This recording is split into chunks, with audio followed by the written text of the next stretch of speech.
In 2026, the United States reaches its semi-quincentennial, a 250-year milestone that marks one of the most complex anniversaries in the modern world.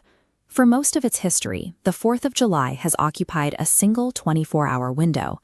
It is a day defined by local parades, afternoon cookouts, and a few hours of fireworks before the workweek resumes.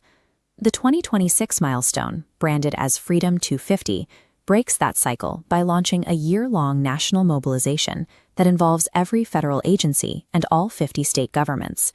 The logistics are so vast that the events cannot be contained within 2026 itself. The national program begins on Memorial Day 2025, creating a continuous 14-month arc of public events. This creates a unique tension for organizers. They must execute a massive global spectacle for 330 million people, while simultaneously creating space for a difficult, often contradictory historical reflection. At the widest possible scale, the U.S. State Department is coordinating with international partners to illuminate global monuments in red, white, and blue, projecting the anniversary across every time zone. In New York Harbor, the Sail Forth event will gather a fleet of international tall ships to sail alongside a review of modern warships provided by allied nations. In Washington, D.C., the National Mall will host 1 million people for a nationwide state fair, with pavilions from every U.S. state and territory stretching from the Capitol to the Washington Monument. The Capitol celebration ends with the largest pyrotechnics display ever recorded, a massive wall of light and color visible for miles across the Potomac. These mega events serve as high-visibility displays of logistical reach, intended to demonstrate national unity and cultural influence on a global stage. Because only a fraction of the population can gather in D.C., the federal strategy relies on moving the celebration directly into local communities across the lower 48 states. 6 state-of-the-art mobile museums, known as Freedom Trucks, will follow the routes shown here. These units use AI technology to present interactive, life-sized versions of historical figures in small towns and city centers. To encourage travel within the states, a digital passport system for the Great American Road Trip tracks visits to physical landmarks, allowing citizens to collect stamps as they visit the actual sites of the Revolution. For younger citizens, the Patriot Games pair high school athletes with Special Forces mentors to compete in a national series of physical and intellectual trials. By distributing these exhibits and competitions across thousands of miles, the organizers ensure the anniversary becomes a physical presence in everyday life, rather than an event watched through a screen.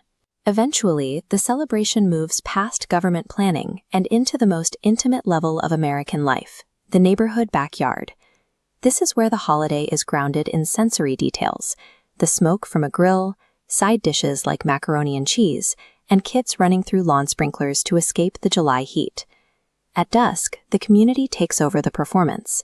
In streets across the country, neighbors gather to ignite their own fireworks, a tradition that relies entirely on local participation rather than city budgets.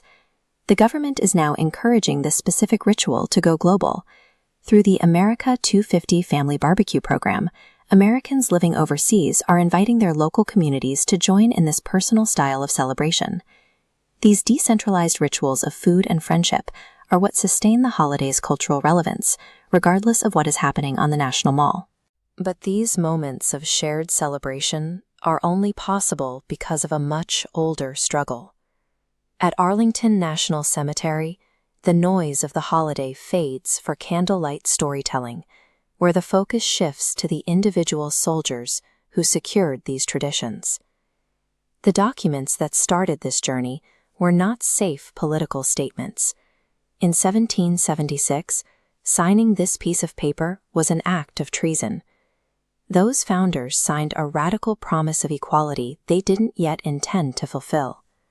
For marginalized people, the claim that all men are created equal was a promissory note uncollected for centuries. In the mid-1800s, Frederick Douglass used the nation's own founding logic to expose this contradiction. He argued that the 4th of July was a sham so long as the country's laws violated its own stated principles of liberty. Women's rights leaders like Elizabeth Cady Stanton took a similar approach, remixing the Declaration's exact phrasing to demand the promise of equality must include women. After 250 years, the Declaration remains an unfinished conversation.